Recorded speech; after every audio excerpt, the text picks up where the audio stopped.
the smallest amount of error, which in this case was the one we had here. Okay, now that was fairly straightforward, but we're just going to do one more thing which could help us, and I only discovered this afternoon that you could do this, which could help us adjust as an even possibly a little bit further, although that's a pretty good model. I'm not sure if we're going to be able to improve that. But that is by using sliders. So I'm going to delete this for a minute. As you can see, everything disappears because it doesn't know what the function is now because I've deleted it. Right, let's get rid of this for a minute. Okay, so I'm going to introduce some sliders. We want the values of A, B, and C. So up here, USET says slider, and it says click on the graphics, it says view to specify position. So I'm going to do one for A. Now, if we think of A, the value of A is the amplitude. So we came up with about 1.3. It's not going to go above 2. And we're keeping it positive because this is the direction of the sine wave. So we're going to say an amplitude between 1 and 2, I think. And maybe we can go up in increments of 0.05. So let's apply that. And then we want another slider for B. Now B is the frequency. So in this case we came up with 30. Let's go from, let's say it could be between 25 and 35. I think that should give us enough scope, and in increments of 0.1. And then we also want one for C. Now the central line, as you can see, it's never going to go below 15 and it's never going to go above 17. So let's make it between 15 and 17.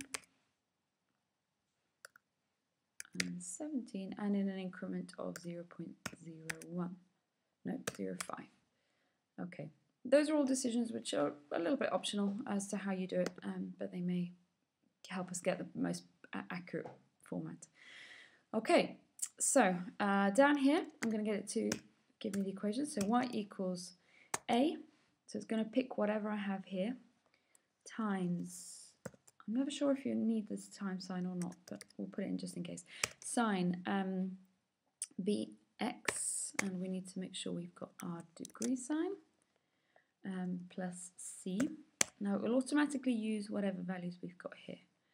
And I'm going to press enter. Okay, as you can see, we're quite far out because the values are not quite right. So let's start playing with this. So we need it to go higher first of all. There we go. We need the amplitude to be bigger. We need the frequency to be smaller. Okay, so already we can do things to improve our model. But again, we want to keep track of it. So let's just go back to here. And here is the thing I have discovered today.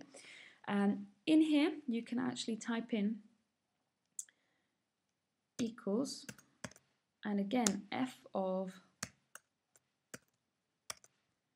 this value, f of brackets A2, and then extend. So we'll apply this formula to those values.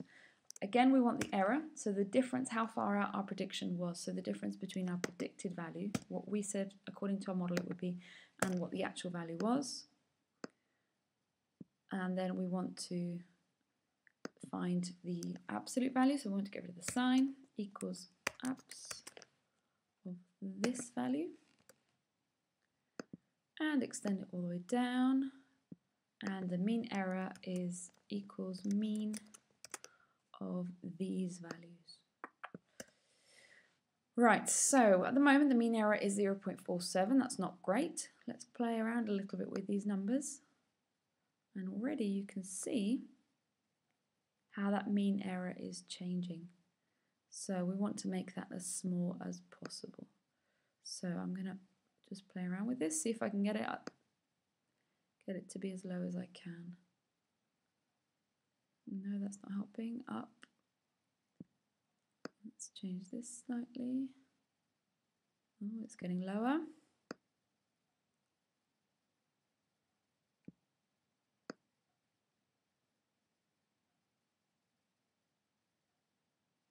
Okay, so you get the idea. So you play around with this until you have the lowest mean error possible. All right, we could be here a while, but that's a general idea. Obviously, explain as you go along what you're doing. Explain that you're extending maybe increasing the amplitude or increasing, making the central line higher, and so on. All right, good luck.